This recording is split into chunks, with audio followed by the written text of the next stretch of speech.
Mesdames, Messieurs, bienvenue dans le 13h. Voici les titres. La conviction de l'UDBN ne faiblit pas derrière le chef de l'État Patrice Talon.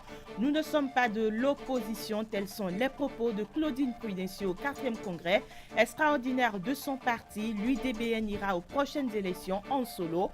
C'est la grande décision prise hier. On en parle en début de journal. Que sont devenues les salles de cinéma au Bénin? Certaines sont fermées, d'autres n'existent que de nom. Conséquence, le 7e art béninois peine à éclore. Nos reporters ont enquêté sur le sujet. Ce sera le dossier de ce 13h. Et dans l'est de la République démocratique du Congo, la réaction des habitants de Béni ne s'est pas fait attendre au lendemain d'une attaque de rebelles ADF qui s'est soldée par au moins 11 morts et 15 personnes enlevées, dont 10 enfants. La foule en colère est descendue dans les rues de Béni tout en saccageant des édifices publics. Bonjour à tous et bienvenue à nouveau. L'UDBN transformé désormais en Union démocratique pour un Bénin nouveau fera cavalier seul pour les élections à venir. C'est ce qui ressort du 4e congrès extraordinaire du parti tenu hier. Le parti de l'honorable Claudine Prudencio n'entend pas se confondre dans un ensemble de partis. Le reportage. L'orientation politique du parti UDBN est claire et connue de tous désormais. Les militants de ce parti l'ont souhaité et l'ont eu. L'UDBN n'ira pas aux élections dans un bloc, mais sous sa propre étiquette. Vous avez dit que vous n'avez pas peur des nouvelles exigences des dernières lois électorales, que vous êtes suffisamment mature et solide pour résister aux vagues, quelle que soit la hauteur et la vitesse qui seront les leurs. Vous avez préféré que la liste UDBN aille seule aux élections pour préserver l'intérêt des jeunes et des femmes qui constituent le socle du parti.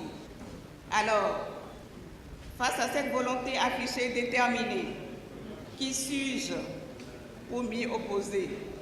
Un soulagement pour les militants et militantes qui voient en l'UDBN un parti politique qui veut s'enraciner sur l'échiquier politique national à travers l'esprit démocrate qui y règne. Nous sommes un groupe de jeunes bien engagés de la 5e circonscription et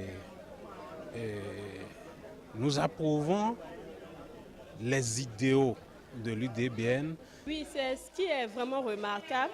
D'où le nom de l'Union démocratique pour un Bénin nouveau. Donc vraiment, tout se passe dans la démocratie. Les militants ont leur mot à dire et c'est extraordinaire. À ce rendez-vous de l'histoire où le parti proclame son indépendance, il mesure à juste titre le sacrifice à consenti pour de plus belles victoires. La première conséquence, c'est qu'il va falloir travailler. Il va falloir travailler dur. Parce que l'UDBN était, comme les autres partis d'ailleurs, très connu dans une circonscription, qui est la 6e. Et à partir de maintenant, nous nous sommes organisés pour être connus et installés dans toutes les circonscriptions nationales, les 24 circonscriptions. Et l'organisation que nous mettons en place nous permet d'envisager l'avenir avec beaucoup d'optimisme. À cette occasion, Claudine Prudencio a réaffirmé devant tête couronnée, acteurs politiques et sympathisants, l'opinion publique nationale et internationale, le soutien de son parti aux actions du chef de l'État, Patrice Talon. Elle ajoutera ensuite que les portes du parti UDBN seront ouvertes à tout mouvement politique et à toute personnalité politique partageant les mêmes visions pour bâtir un avenir politique rayonnant. Et il faut dire qu'au cours de ce congrès, l'UDBN a réaffirmé son appartenance à la mouvance présidentielle. Nous ne sommes pas un parti d'opposition, a clamé Claudine Prudencio, que je vous invite à suivre. Je suis heureuse de vous dire, de vous regarder aussi en face aujourd'hui pour vous rappeler que notre parti, l'UDBN, a montré toute sa combativité et sa volonté dans le respect de l'engagement que nous avons pris de soutenir le chef de l'État depuis son accession au charge suprême de la nation en avril 2016. L'UDBN n'est donc pas de l'opposition. L'UDBN n'est donc pas de l'opposition comme certains en quête plutôt de sensations l'ont véhiculé à leur manière. Ignore-t-il que dans notre pays, il existe une loi qui encadre l'opposition? Cette loi définit clairement les conditions dans lesquelles un parti déclare son opposition à un gouvernement. Nous n'y sommes pas. Également dans l'actualité politique, la commune de Bantay se mobilise pour la bataille électorale. Le mouvement Force des jeunes démocrates du Bénin vient de se rallier à l'Alliance nationale pour la démocratie et le développement, une option faite en toute liberté et conscience qui, selon les jeunes démocrates du Bénin, est motivée par les actions courageuses du chef de l'État. L'adhésion du mouvement Force des jeunes démocrates du Bénin à l'Alliance nationale pour la démocratie et le développement est totale. À l'heure des regroupements politiques, ce choix des jeunes démocrates du Bénin est vivement salué. L'Alliance nationale pour la démocratie et le développement vous adresse ses sincères remerciements fraternels et ses chaleureuses félicitations à l'occasion de la sortie officielle d'adhésion du mouvement Force des jeunes démocrates du Bénin. L'AND est honorée par l'invitation que vous lui avez adressée pour sa participation aux manifestations de votre mouvement politique. En plus de prouver à la face du monde leur existence et leur appartenance à l'Alliance nationale pour la démocratie et le développement, un autre objectif s'invite dans les discours. La rencontre de ce jour s'inscrit donc dans les stratégies de préparation du congrès du nouveau parti qui veut que la commune de Bantay et le département des Collines soient l'un des puissants fiefs des progressistes du Bénin. Chère population, votre adhésion massive aux idéaux des progressistes est vivement sollicitée. Et je profite de cette occasion que vous me donnez pour vous dire que j'ai suivi avec beaucoup d'attention et beaucoup d'intérêt toutes les préoccupations que vos représentants ont bien voulu exprimer tout à l'heure. Je vous assure qu'elles sont tombées dans des oreilles attentives. Le mouvement Force des jeunes démocrates du Bénin justifie son choix aux actions du chef de l'État. Nous ne pouvons pas combattre quelqu'un qui réfléchit pour le bien de tous, qui réfléchit pour le meilleur, qui est prêt à se sacrifier, à se chiner, à s'exposer à tout. C'est pourquoi nous avons demandé au cours de cette sortie à la population de soutenir les actions du chef de l'État de façon inlassable et sans réserve. Donc j'appelle la jeunesse de Bantay et d'Agoua, de Gouka en particulier, que le régime au pouvoir, nous devons l'accompagner.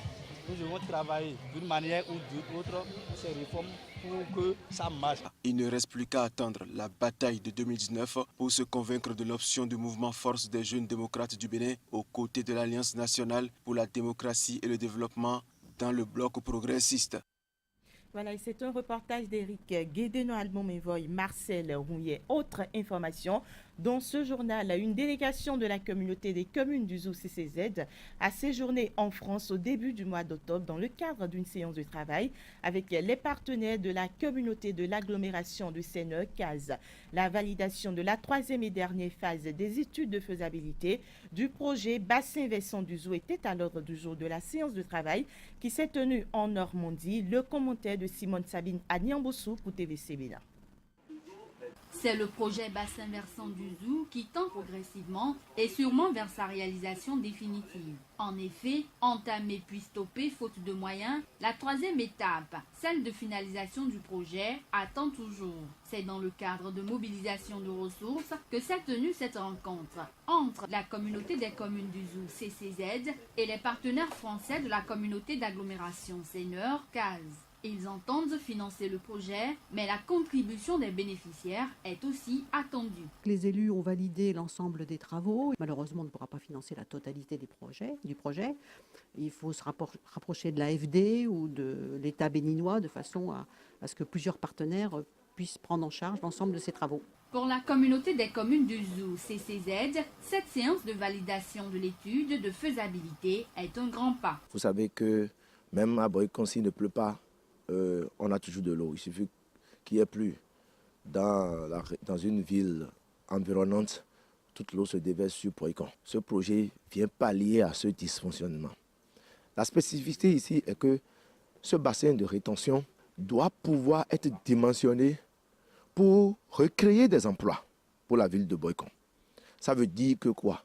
Des codes de niveau seront très clairs et précis et ça va permettre à l'eau stagnée dans ce bassin d'être réexploitée pour le maraîchage ou pour l'agriculture, etc. Le sous-bassin qui sera assaini dans la commune d'Abomey à une superficie de 108 hectares, nous aurons un ouvrage hydraulique constitué de caniveaux à environ 2000 mètres linéaires à construire avec des délais de couverture. Nous aurons aussi l'environnement qui sera pris en compte par la mise à terre d'arbres. Notons que ce projet du bassin versant du Zou comprend la réalisation de nombreux ouvrages d'assainissement pour la résolution du problème d'inondation dans les 9 communes du Zou en période de pluie. Cap sera donc mis sur la mobilisation des ressources par les communes bénéficiaires. Au grand bonheur des usagers du marché central de Boycon, les autorités locales ont lancé les travaux de modernisation de la partie marché Ganri. Il s'agit de la construction de hangars et de latrines de type moderne, un projet financé par les partenaires belges de la mairie de Boycon. La cérémonie de remise du site s'est déroulée la semaine dernière en présence des bénéficiaires qui saluent déjà cette action du conseil communal. Le commentaire est signé Olga Aroupef. Bientôt, un nouveau visage pour le marché Ganri de Boycon. Il s'agit de la construction d'un hangar de type moderne avec des cabines de douche et de latrines. C'est grâce à l'appui financier des partenaires belges. Des hangars ordinaires tels que ce que nous voyons là, seulement que ce que nous aurons à faire ne sera pas aussi grand. C'est juste un truc de 4 places. C'est un don. Le bailleur l'opérateur a envoyé son plan et nous ne pouvons que le suivre. La modernisation du marché Ganri de Boycon est une action du conseil communal qui ambitionne faire de ce centre d'affaires un pôle économique attractif pour la commune de Boycon. C'est grâce au dynamisme du maire Luc Setondia Tropo qui, en partenariat avec ses partenaires, ont pensé encore aux bonnes dames de ce marché. Et vous savez, vous le connaissez, le maire a toujours envie d'accompagner les bonnes dames. Là, ça, c'est une très bonne chose. On tient à le remercier. De plus, je tiens à dire aux bonnes dames qu'aucune d'elles ne va manquer sa place. On va tout faire, elles auront toute leur place. Ça là, c'est garanti. Les bénéficiaires de ces infrastructures s'en réjouissent. Après la remise du site, les travaux vont bientôt démarrer. Les autorités locales tiennent au respect du délai contractuel par l'entreprise en charge des travaux.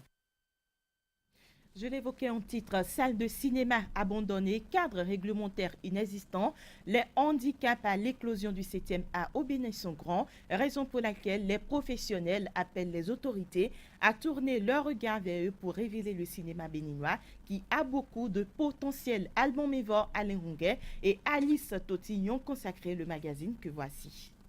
Nous, on n'avait pas connu les buvettes, on avait beaucoup plus la chance d'aller regarder un film le week-end. Dans les salles de cinéma, j'ai suivi également Bruce Lee, les films de Bruce Lee. Comme Sandra et Dimitri, ils sont nombreux à revivre la nostalgie des bons moments passés dans les salles de cinéma. Et il y avait les films qui nous permettaient aussi d'être en couple et puis de savoir ce que c'est que l'amour.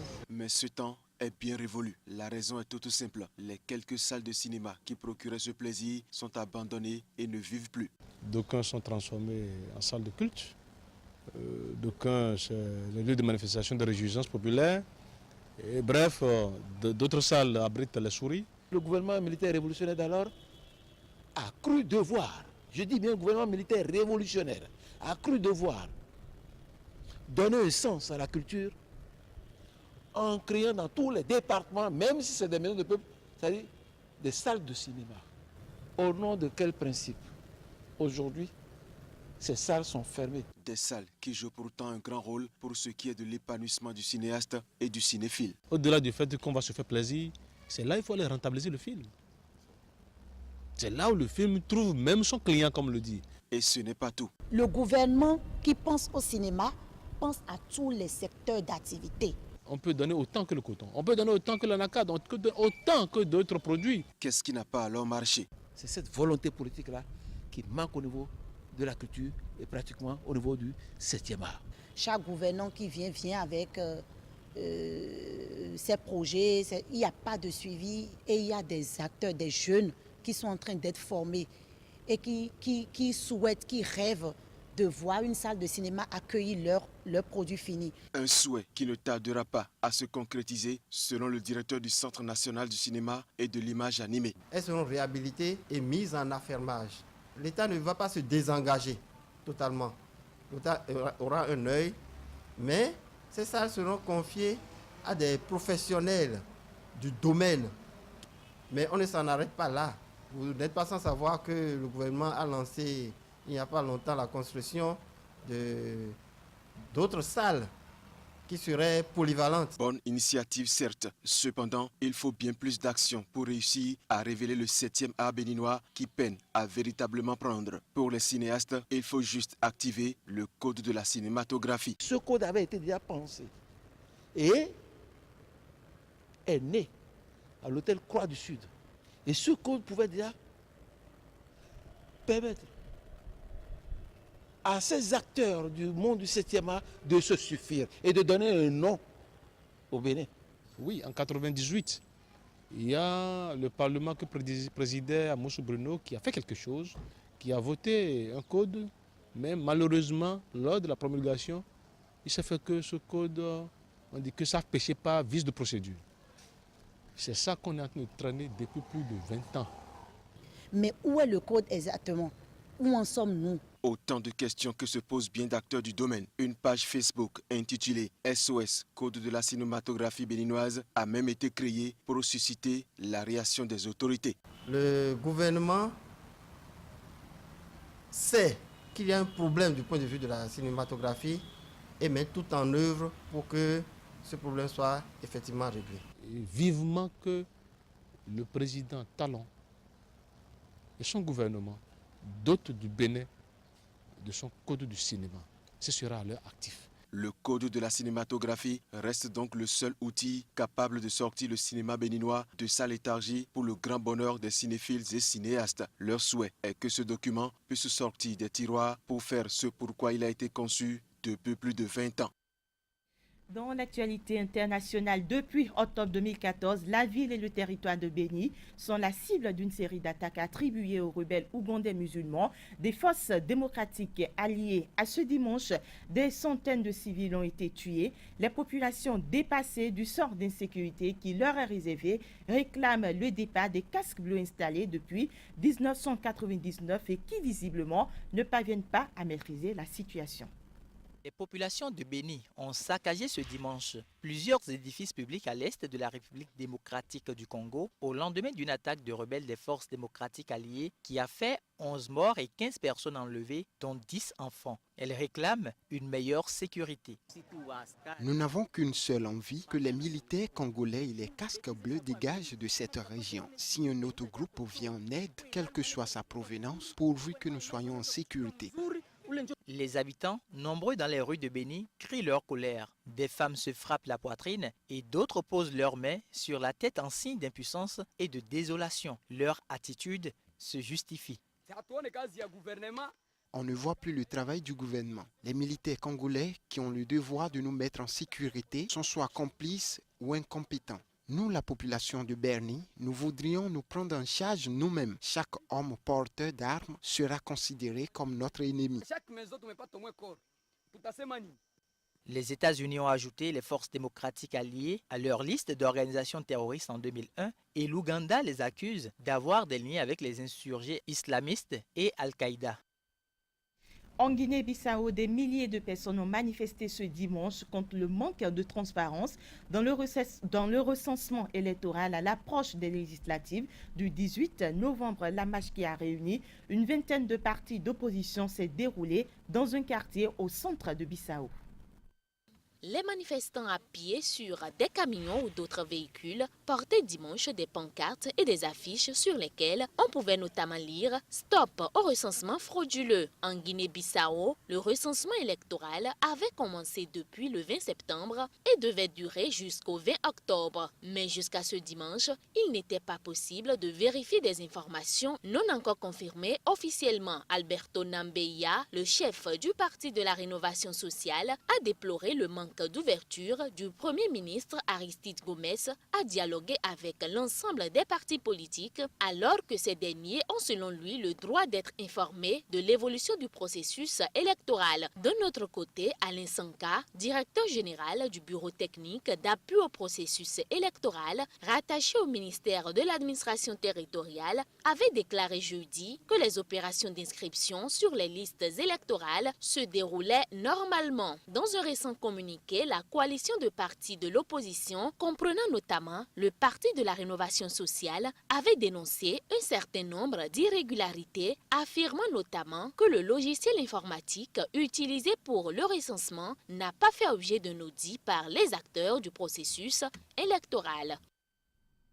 Et en Angola, environ 380 000 migrants clandestins ont quitté le pays en moins de mois. C'est au thème de l'opération Transparence de lutte contre le trafic de diamants. L'annonce a été faite ce samedi par Pedro Sebastião, ministre d'État et chef de la sécurité présidentielle responsable de l'opération. Selon Pedro Sebastião, les migrants ont tous quitté volontairement le pays au cours d'une visite à Dondo, dans le nord de l'Angola, à la frontière avec la République démocratique du Congo. Des diamants d'une valeur de plus d'$1 million avaient été saisis et 231 locaux destinés au commerce illégal de diamants ont été fermés et 59 armes ont été saisies. Il doit être clair que l'opération Transparence n'est pas fondée sur des sentiments xénophobes à l'encontre des citoyens des pays voisins ou de toute autre nationalité, a-t-il déclaré. Basta dizer que até o momento já abandonaram o nosso país. Il suffit de vous dire que jusqu'à présent, pas plus ou moins 380 000 étrangers ont abandonné volontairement, et je répète, volontairement notre pays. 1000 cidadãos estrangeiros. Pourtant, après avoir traversé la frontière ces dernières semaines, de nombreux Congolais ont dit avoir été brutalement expulsés d'Angola après y avoir parfois vécu pendant plus de 10 ans. Mardi, Kinshasa a fait part de toute son indignation et ses vives protestations à l'Angola qui a expulsé 20 000 Congolais, dont 30 000 brutalement et avec des pertes en vies humaines. Les derniers sondages au Brésil, président Mondaclé le 28 octobre avec 59% des voix pour Jair Bolsonaro contre 41% à Haddad. À une semaine du second tour des élections dans le pays, les soutiens de Bolsonaro restent mobilisés.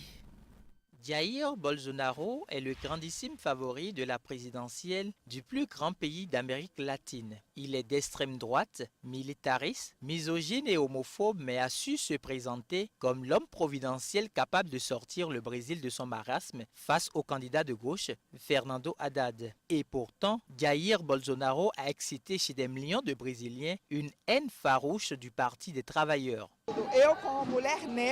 En tant que femme noire, je ne pourrai jamais voter pour un homme misogyne. Je ne voterai jamais pour un homme qui affirme qu'une femme devrait être violée.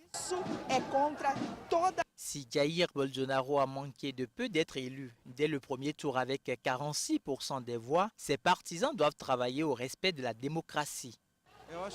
La solution passe par le débat, la transparence et plus de démocratie. Je pense que les électeurs de Bolsonaro devraient réfléchir là-dessus. Pour plus de démocratie. Jair Bolsonaro a promis de nettoyer le pays de ses élites corrompues avec un gouvernement resserré. Et voilà qui met un thème à cette édition. Merci à tous de votre fidélité. Passez une excellente journée.